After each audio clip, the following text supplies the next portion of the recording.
صل على رسول الكريم أما بعد أعوذ بالله من الشيطان الرجيم بسم الله الرحمن الرحيم إن الحكم إلا لله صدق الله العظيم হঠাৎ করে এই আয়োজন আমার একটু আগে নবী হোসেন ফোন দিয়ে বলতেছে যে সব আসবে আপনি থাকবেন। বিষয়টা আমি ওইভাবে জানতাম না যে কী বিষয় কেমন কি। এখন এসে দেখি মাশাআল্লাহ আপনারা সবাই প্রস্তুত নিয়ে আসছেন, একটা প্রোগ্রাম হবে। আর যেহেতু আমাদের এমপি সাহেব চরমনায় যেহেতু ঘোষণা করছে আমাদের এমপি ইসলামী আন্দোলনের কিশোরগঞ্জ 4 আসনের এমপি, এতটুকু যে আমাদের নাদিম সাহেব একটু আগে কথা বলছে যে আসলে আমরা এমন ব্যাঙের সাথে উদাহরণ দিচ্ছে যে আমি জানি, ব্যাঙ বলতেছে আমি জানি আমার প্রস্তাবে গিয়ে আগুন নিভবে না, এটা আমি যাই নাও দিতেছি। আমরাও জানি যে এত লাখ লাখ মানুষের ভিতরে এত বড় বড় দলের সামনে আমরা কিছু না, তারপরে আমরা কি একটু ভালো কাজ করার জন্য অংশগ্রহণ করছি। এতটুকু যদি আল্লাহ কবুল করে, এই অংশগ্রহণের জন্যই যেহেতু ব্যস্ত মানুষ, অনেক ব্যস্ত, সারাদিন কোর্টকাছারিতে থাকে, আজকে শুক্রবার কাগজপত্র ঘাটাঘাটির ভিতরেই থাকে, তার ভিতরেও এত বড় একটা মহৎ বড় দায়িত্ব নিয়ে সে আমাদের সামনে আসছে, সবার সাথে দেখা করবে। যেহেতু যারা কিশোরগঞ্জের এই জায়গায় যারা আছেন অধিকাংশ লোক এই জায়গায় বসবাস করে, ভোটার কিন্তু দেশের। যেমন আমিও বরিশালের, আমি বরিশাল 5 আসনের অর্থাৎ চরমনা ইউনিয়নেরই ভোটার। আমি একসময় ছিলাম এই জায়গার, আমি 2 বছর আগে কি করে বরিশাল নিয়ে গেছি। আমি চরমনা ইউনিয়নের ভোটার। নির্বাচনের সময় আমরা দেশে চলে যাবো, ভোট দেশে যাইয়া দিব। যেহেতু এই জায়গায় যারা আছি অধিকাংশ লোক কিশোরগঞ্জ 4 আসনের ভোটার বা কিশোরগঞ্জের ভোটার। আমরা ভাই আসছে, একে নিয়ে একটু ঘরে ঘরে দাওয়াতি কাজ করব, পরিচয় করাই দিব। ভাই আমরা যদি দাওয়াতি কাজ করি, লাস্টে আমি নাদিমের কথার উদাহরণ দিয়েই কথাগুলো বলি, ইয়া আইয়ুহাল্লাযীনা আমানু দুখুলু ফিস-সিলমি কাফা। এই আয়াতের দ্বারা কি বলছে? পরিপূর্ণ মুমিন হইতে বলছে। এখন পিসাব চরমনায় ঘোষণা করছে যে কিশোরগঞ্জ 4 আসন থেকে বিল্লাল মজুমদার এমপি পদপ্রার্থী। এই বলতে হুজুরের কাজ শেষ। হুজুর কিন্তু এখন আইসে আপনারা আমাদের ধৈর্য পরিচয় করাই দেব না। এখন আমাদের কাজ হলো, আমরা মুসলমান হিসাবে, আমরা মুমিন হিসাবে আমাদের কাজ হলো ভাইকে মানুষের কাছে কাছে নিয়ে পরিচয় করাই দেওয়া এবং সময় মতো হাত পাখায় ভোট দেওয়া, ইসলামকে বিজয় করা। এই ভাই তাকে আপনারা ছোটবেলা থেকে চেনেন, যদি স্থানীয় আপনারা, এ ভালো না খারাপ। আপনার এলাকায় 5 জন লোক যদি দাঁড়ায়, 5 জনের ভিতরে দেখবেন কে সৎ কে ভালো। আমি বলি না তারই ভোট দেবেন, এটা আমি বলি না। যদি সে সৎ হয়, হক হয়, তাহলে তাকে ভোট দেবেন। এই বিষয়গুলো মানুষের কাছে কাছে ধারে ধারে পৌঁছানো। এই এলাকায় এবং মজার মিলের এই জায়গায় চামড়া ভিতরে এই কোনাটার ভিতরে আমার মনে হয় যে 65% লোক হলো কিশোরগঞ্জের, আর অধিকাংশ লোক ভোটার হলো এই জায়গার। এই জায়গায় হয়তো 2-4 জন থাকতে পারে কিশোরগঞ্জের ভোটার, না বুঝা ভোটার হয়েছে, আর বাকি সবাই ওই এলাকার ভোটার। তাই ইনশাল্লাহ আমরা বেশি বেশি করে দাওয়াতি কাজ করবো। যেহেতু সামনে ফেব্রুয়ারিতে নির্বাচনের একটা ঘোষণা আসছে, যদি ঠিকঠাক মতো হয় তো হইল। আমরাও চাই ফেব্রুয়ারিতে হোক, তবে আমরা পিআর পদ্ধতিতে নির্বাচন চাই। পিআর পদ্ধতিতে চাই যাতে করে মানুষ নির্বাচনে পাশ করার পরে স্বৈরাচার না হয়, ক্ষমতার লোভ তার ভিতরে না ঢুকে। আবার আইসা যদি জুলুম শুরু হয়ে যায়, একজনে 35% ভোট পাইয়া এক দল তারা সংসদ গঠন করে ফেলাইছে, সরকার গঠন করে ফেলাইছে। যেহেতু এই একটা কাজ, আমরা ইনশাল্লাহ নির্বাচন চাই। আমরা চাই না পিআর পদ্ধতির নামে, আমরা বলি না যে নির্বাচন বানচাল করতে চাইতেছি। আমাদেরকে এই তহমত দিতেছে যে এরা পিআর পদ্ধতির কথা বলতেছে যে নির্বাচন এরা বানচাল করতে চাইতেছে। আমরা না, আমরা নির্বাচনের পক্ষে। ফেব্রুয়ারিতে না, ডিসেম্বরে হোক, সেটা দৃশ্যমান কিছু বিচার, এই ছাত্রদের এত অবদান, এটা কি হইল, এটা কিছু দেখাইয়া তারপরে নির্বাচনের জন্য আপনারা ঘোষণা করেন, কোনো সমস্যা নেই। আমরা নির্বাচনে অংশগ্রহণ করবো, ভোট দিব। এ বলে আমার সংক্ষিপ্ত আলোচনা শেষ করছি। আলহামদুলিল্লাহ, খুব গুরুত্বপূর্ণ আলোচনা করলেন আমাদের 57 ওয়ার্ডের সহকারী সহসভাপতি ইসলামী আন্দোলন বাংলাদেশের হাফেজ মাওলানা আবু হোসেন। এখন আপনাদের সঙ্গে গুরুত্বপূর্ণ বক্তব্য পেশ করবেন হযরত পীর সাহেব চরমনাই হুজুরের মনোনীত কিশোরগঞ্জ 4 আসন ইকনা মিডিয়াম নষ্টগ্রাম এমপি পদপ্রার্থী অ্যাডভোকেট বিল্লাল আহমেদ মজুমদার। কিশোরগঞ্জ 4 আসন ইকনা মিডিয়াম নষ্টগ্রামের এমপি পদপ্রার্থী অ্যাডভোকেট বিল্লাল আহমেদ মজুমদার, সহকারী assistant attorney general Bangladesh supreme court. বসে বলে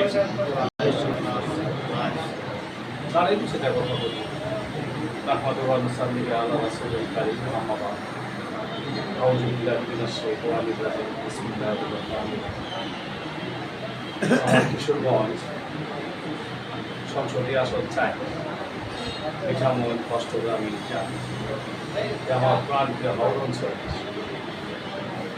ঢাকাস্থ কামরান স্কুলে আজকের এই মাদ্রাসা তাৎক্ষণিকভাবে আয়োজিত সমাবেশে আমার মুরব্বিয়া, আমার সমবয়সী ভাইয়েরা এবং উপস্থিত আছেন এই অত্র এই ওয়ার্ডে সংগ্রামের সহসভাপতি হাফেজ অবকর ভাই সহ সকল গণতন্ত্র উপস্থিতের কৃতজ্ঞতা এবং অভিনন্দন। আসলে বক্তৃতা দেওয়া তো জন্য মূলত দাঁড়াই নাই, শুধু আমার পরিচয়টা দেওয়ার জন্য আর কিছু কথা বলে পরবর্তীতে আপনাদেরকে নিয়ে সংযোগ মানে জনসংযোগ যেটাকে বলে আর কি, সকলের ধারে ধারে যে একটু পরিচয় হওয়া, ওদেরকে একটু চেনা, আমি যে আছি হাওড় অঞ্চলের মানুষ সেই হিসেবে আমার নিজেকে একটু পরিচয় করে দেওয়ার জন্য শুক্রবার দিন আমি শত ব্যস্ততার মধ্যেও সারাদিন আমি জানেন আপনারা অনেক পরিচয় দিয়েছে, আপনারা হয়তো জানেন যে আমি সুপ্রিম কোর্টের অ্যাডভোকেট। আমি দীর্ঘদিন অ্যাডভোকেটই ছিলাম। বর্তমান সরকার আসার পর আপনারা জানেন আমি বাংলাদেশ সরকারের অ্যাসিস্ট্যান্ট অ্যাটর্নি জেনারেল, অর্থাৎ সুপ্রিম কোর্টের সরকারি আইনজীবীকে সুপ্রিম কোর্টের মধ্যে অ্যাসিস্ট্যান্ট অ্যাটর্নি জেনারেল হিসেবে দায়িত্ব পেয়েছি। এটা একটা সম্মানজনক পদ, এটা আপনাদের জন্য গর্ব। এই জন্য বলবো আমি এই কিশোরগঞ্জ মিঠামইন হাওড় অঞ্চলে স্বাধীনতার পর অর্থাৎ 1971 সালে দেশ স্বাধীন হওয়ার পরে আজ পর্যন্ত এই হাওড় অঞ্চলে মিঠামইন নষ্টগ্রাম মিটনামারিতে আজ পর্যন্ত কেউ assistant attorney general supreme court attorney general আজ পর্যন্ত কেউ হয় নাই। আমি প্রথম আপনাদের দোয়াই এই পদটা আমি অলঙ্কৃত করেছি এবং ইনশাল্লাহ এটা আরও ভালো শুনলে খুশি হবেন যে এই পদটা একটা মানে রাজনৈতিক পোস্ট। এটা আমি চরমনাই পীর সাহেবের হুজুরের ইসলামী আন্দোলন বাংলাদেশ ওখান থেকে সুপারিশ করেছিল কয়েকজন আইনজীবীকে, তার মধ্যে মেধা হিসেবে আমরা 3 জনকে নিয়েছিল, তার মধ্যে ইনশাল্লাহ আমি একজন। এই জন্য এই ইসলামী আন্দোলনের মাধ্যমেই এই পদটা আমি পেয়েছি। যাই হোক, আমাদের পদটা যে পদটাও একটা এসপি সাহেব এবং একটা ডিসি সাহেবের পদমর্যাদা, অর্থাৎ একজন উপসচিবের পদমর্যাদা। একজন উপসচিব হলে জেলা যে ডিসি সাহেব থাকে, ডিসি সাহেব, এসপি সাহেব, জজ সাহেব, ওনাদের পদমর্যাদা আমার এই পোস্টটা। যদিও পোস্টটা আমার এসপি ডিসি সাহেবের, কিন্তু আমার শরীরে বা আমার আচার আচরণে কখনো আসলে এসপি ডিসির মতো অহংকার বা ওই গাম্ভীর্য, ওই ভাবসব আমার মধ্যে দেখবেন না। আমি যখন ঢাকা বিশ্ববিদ্যালয়ে পড়াশোনা করতাম ছোটোবেলায়, আমি আপনারা হয়তো অনেকে আমার সাথে নতুন পরিচয়, অনেকে আমাকে আগে থেকে ছিলেন। আমি ছাত্র জীবনেও অত্যন্ত ইনশাল্লাহ আপনাদের দোয়ায় জীবনে ফার্স্ট এমনি সেকেন্ড হয়ে আমি যখন ক্লাস কাকরা স্কুলে পড়াশোনা করতাম, ক্লাস 8 পর্যন্ত পড়াশোনা করেছি। 9 to 1 এসএসসিতে আমি সমস্ত কিশোরগঞ্জ জেলায় 13 থানার মধ্যে আমি কয়েক নাম্বার কম পেয়ে আমার এক বন্ধু ফার্স্ট হয়েছিল, আমি সেকেন্ড হয়েছিল। তারপর ঢাকা কলেজে আমি ইন্টারমিডিয়েট এসে ভর্তি হলাম 93-তে। আমি ইন্টারমিডিয়েটের সমস্ত কিশোরগঞ্জ জেলায় 13 থানার মধ্যে ওই আমার বন্ধুকে অনেক পিছনে ফেলে দিয়ে আমি সেই সময় অনেক নাম্বার পেতাম। আমার কিশোরগঞ্জ জেলা আমি আবার ইন্টারমিডিয়েট আবার ফার্স্ট হয়েছি। তারপরে ঢাকা বিশ্ববিদ্যালয়ে ভর্তি হলাম, অনার্স মাস্টার ঢাকা বিশ্ববিদ্যালয়ে পড়তাম। যেই কারণে 5ই আগস্টে যে গণবিপ্লব হয়েছিল দেশে জানেন, এই বিপ্লবটা হয়েছিল কুঠা আন্দোলনের কারণে। কুঠা কি? কুঠার ভিত্তিতে কিছু ছেলেমেয়েদের চাকরি দেওয়া হয়েছে, অর্থাৎ বাবা মুক্তিযোদ্ধা, তার ছেলে চাকরি পায়, এ পুষ্য এর বাবা চাকরি করে, এই কোটায় সে চাকরি পায়। ইমুকে আপনার ওই যে উপজাতি, তার কোটায় সে চাকরি পায়। ইমুকে চাকরি করে, চাকরিজীবী ছেলে চাকরি পায়। অথচ আমার হাওড় অঞ্চলে কৃষকের ছেলে পেলে যারা কষ্ট করে শুধু পিঠামই নষ্টগ্রাম ইটনা থেকে সে ঢেউয়ের সাথে সংগ্রাম করে ঢাকায় এসে পড়াশোনা করে মেধাবৃত্তির কারণে তারা চাকরি থেকে বঞ্চিত হচ্ছে। ঠিক আমিও সেই সময় ঢাকা বিশ্ববিদ্যালয়ে পড়া অবস্থায় কুটার কারণে সেই সময় বিসিএস ম্যাজিস্ট্রেট হতে পারিনি। আমার খুব কষ্ট লাগছে, তখন বুকের মধ্যে রক্তক্ষরণ হইত। কিন্তু আমার গ্রামের একটা ছেলে জানেন ডিবি প্রধান ছিল, সে আমার খুব চালু, আমি সে বিদ্যা সেরা কুটা দিয়া বাপেরে বানায় টানায় সেটা যেভাবে ঢুকে গিয়েছে বিসিএস ক্যাডার। কিন্তু আমি ওই 2 নম্বরই পথটা আমি অবলম্বন করি না, যেহেতু আমার বাবা মুক্তিযুদ্ধ করে নাই। মুক্তিযোদ্ধা কোথা দিয়ে আমি 2 নম্বর এভাবে ঢুকবো, 2 নম্বর এভাবে জীবনযাপন করবো, আর 2 নম্বর এভাবে দুনিয়া থেকে যাবো। আমি আল্লাহকে ভরসা করেছিলাম যে আল্লাহ ভরসা কোথা যদি থাকে তাহলে চাকরি না করবো দেশে। তারপর বেছে নিয়েছিলাম আমি আইনজীবীর পদ। কেন নিয়েছিলাম? আমি কিন্তু চাকরিও একটা ছিলাম, একটা সরকারি চাকরিতে আমি ছিলাম দুদিন, পরে চাকরিটাও ছেড়ে দিয়েছি। কারণ ভালো ভালো ক্যাডার না বড় দাবি নয় করি এখন। আমার একটা টার্গেট ছিল, হয় আমি বিসিএসে ভালো ম্যাজিস্ট্রেট হবো বা একদিন সচিব হবো, আর না হলে আমি আইন পেশায় চলে আসবো। কেন আইন পেশায় আসবো? কারণ এই পেশাটা জনগণের সাথে একটা সংযোগ আছে। আমার এই হাওড় অঞ্চলের মানুষ যদি কোনো কারণে বিপদগ্রস্ত হয়ে যায়, স্বামী স্ত্রীতে ঝগড়া হয়, মেয়েটা কোনো কারণে সংসার না করতে পারে, কেউ বিপদগ্রস্ত হয়ে মামলায় পড়ে যায়, মোকদ্দমায় পড়ে যায়, আমি ইনশাআল্লাহ এখান থেকে জনগণের সেবা দেওয়ার একটা আমি একটা সুযোগ পাবো। এই জন্য আমি আমার ওই ইয়াটা চোজেই আমি আইন পেশাটা বেছে নিয়েছি। প্রথম জীবনে আমি ঢাকা বিশ্ববিদ্যালয়ে পাশ করি, ঢাকা জজ কোর্টের আইনজীবী হলাম, ঢাকা জজ কোর্টে আবার সুপ্রিম কোর্টের আইনজীবী হলাম।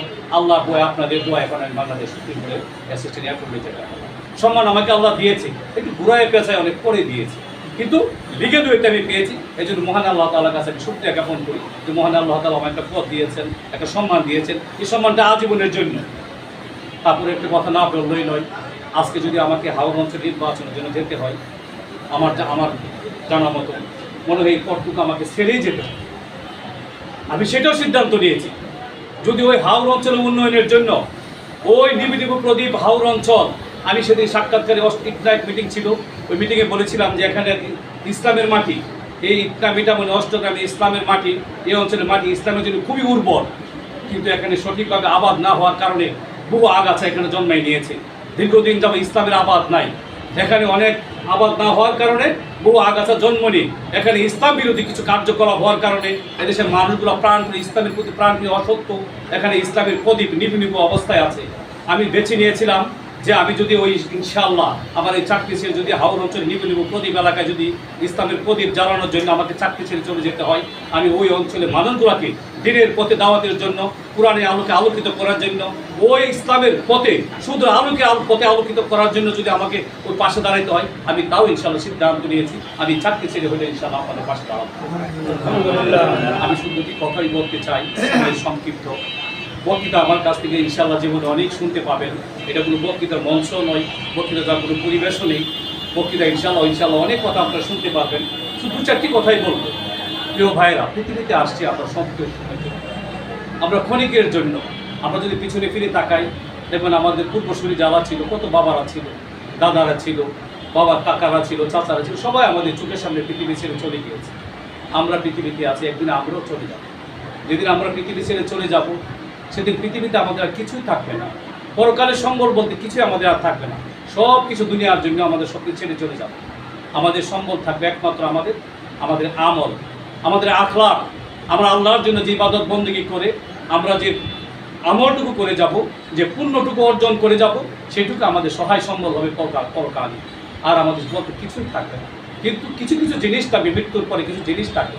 মরণের পরও মানুষ কবরে বসে সে সবটুকু পাবে। এটা সবকায় জারি। আপনারা জানেন সবকায় জারিয়া।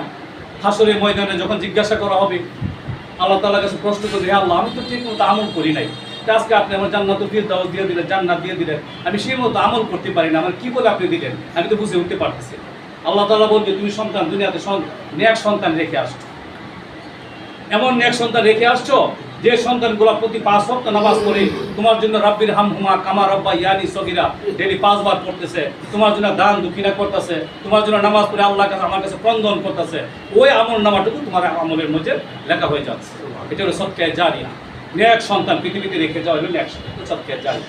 দ্বিতীয়ত, আপনি পৃথিবীতে কিছু একটা, এই যে মসজিদ করে গেলেন, একটা মাদ্রাসা করে গেলেন, যতদিন পর্যন্ত এই মাদ্রাসার মধ্যে ছেলেরা শিক্ষা দীক্ষায় কোরআন শিক্ষা শিক্ষিত হবে, বলতে মসজিদের মধ্যে 5 ওয়াক্ত নামাজ পড়বে, আল্লাহর গুণগান হবে মসজিদের মধ্যে, কিয়ামত পর্যন্ত এখানে মানুষের সিজদা দিবে, নামাজ পড়বে, এই সওয়াবটুকু কবরের মধ্যে, এই দান দক্ষিণার সওয়াবটুকু কবরের মধ্যে পড়বে। এটা সদকায়ে জারিয়া।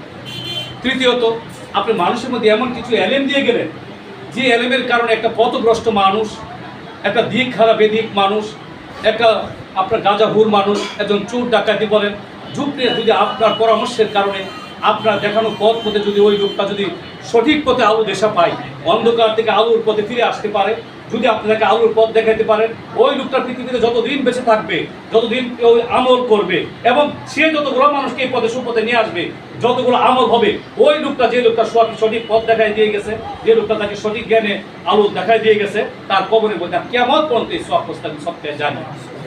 আমরা পীর সাহেব চরমনায়ের কথা বলেছি, আমার এক ভাই, আপনারা জানেন আমি পীর সাহেব চরমনায় সেটা যে গুণিত হইতে হবে এটাকে আমি একেবারেই প্রাধান্য দিচ্ছি। আল্লাহর ওয়ালি, উনি একজন আল্লাহর ওয়ালি, আপনারা জানেন উনি হলো রণাঙ্গনের পীর, খানকার পীর।